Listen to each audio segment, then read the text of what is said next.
एक ओंकार सतगुरु प्रसाद। कथा श्री गुरु गोविंद सिंह जी की।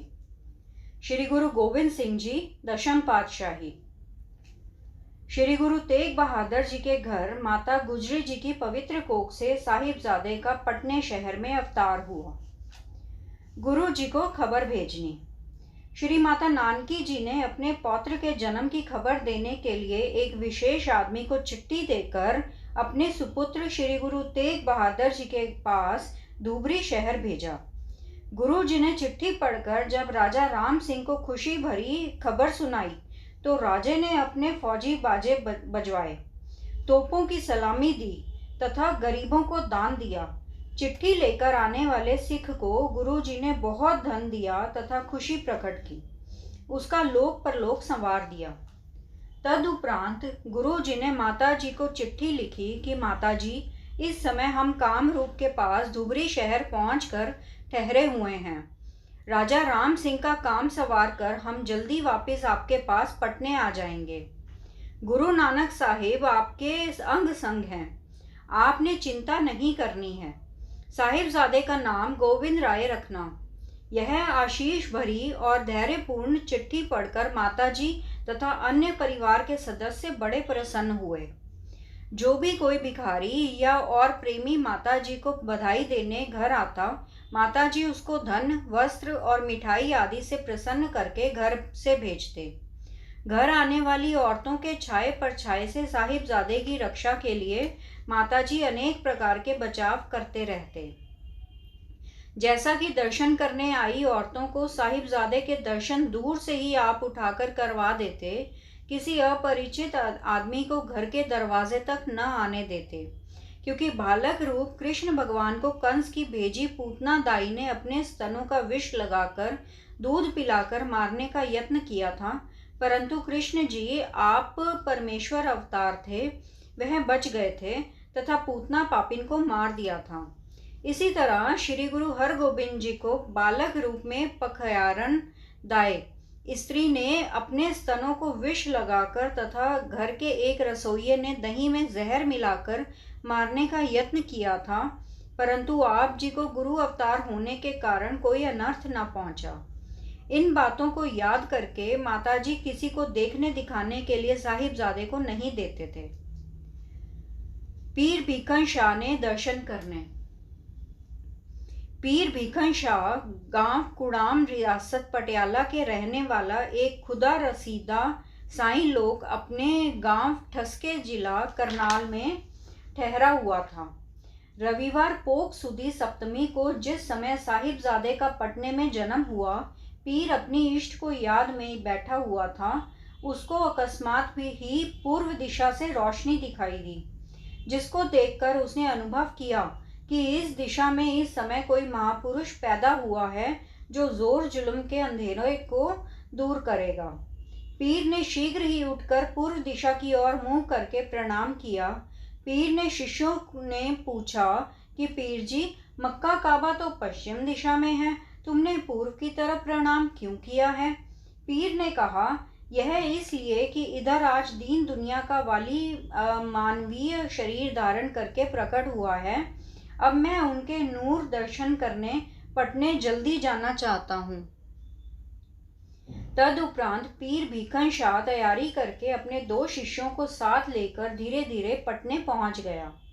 पीर जी ने देखा कि पटने का हर एक जीव तथा वनस्पति का पत्ता पत्ता खुशियों से भरपूर व प्रसन्न है। पीर जी पूछताछ करके उस घर के आगे जहाँ साहिबजादे का जन्म हुआ था वहाँ पहुँच गए। घर के दरवाजे के आगे पीर जी ने देखा कि सिख संगत की भीड़ लगी हुई है और हर एक अपनी खुशी प्रकट करने के लिए उत्सुक हो रहा है।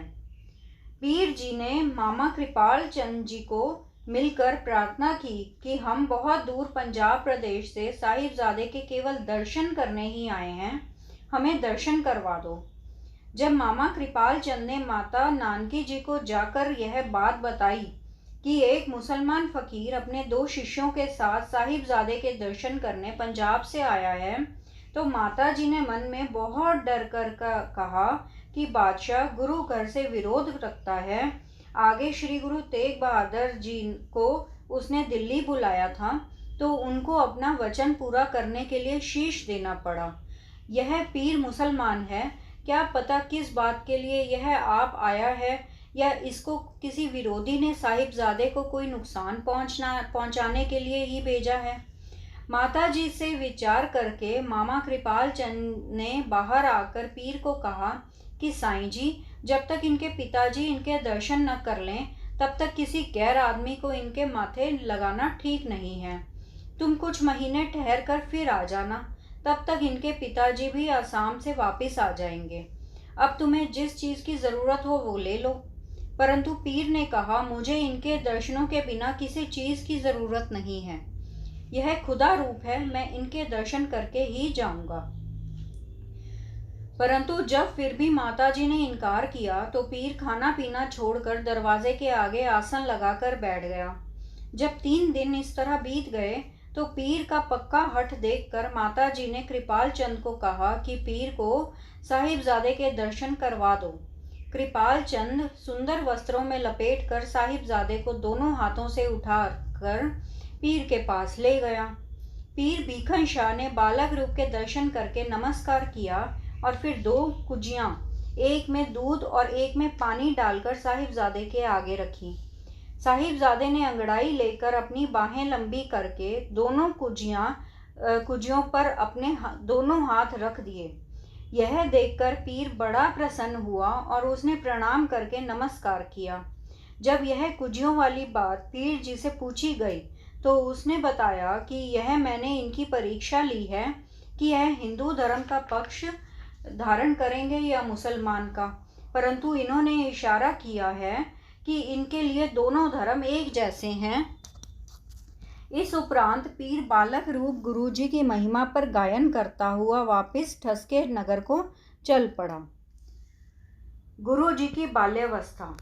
माताजी ने साहिबजादे के सोने और खेलने के लिए एक अति सुंदर पंघूड़ा बनवाया था, जिसमें साहिबजादे को लिटाकर माताजी उनके पास बैठकर लोरियां देती तथा पंघूड़े को हिलाकर मन ही मन प्रसन्न होती।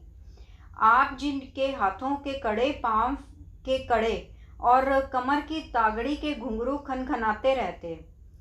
माताजी बालक गोविंद राय को स्नान करवा कर सुंदर गहने कपड़े पहनाते और गडीरे से खेलता देखकर बहुत प्रसन्न होते। गंगा के चरण छूने। एक दिन जब मामा कृपाल चंद आपको गोदी में लेकर अन्य बालकों के साथ गंगा नदी में नाव की सैर करवा रहे थे तो गंगा का पानी ऊपर ही ऊपर चढ़ता आए। माताजी तथा अन्य साथी बालक बहुत घबराए, परंतु गंगा का पानी आपके चरण स्पर्श करके तत्काल ही नीचे अपने ठिकाने चला गया। यह कौतुक देखकर सभी साथियों ने आपको पूर्ण पुरुष जानकर नमस्कार किया। पानी भरने वालियों के घड़े तोड़ने। गुरुजी के आंगन में एक कुआं था, जिसका पानी अच्छा होने के कारण मोहल्ले की सारी औरतें पानी के घड़े भरने वहां आती थी।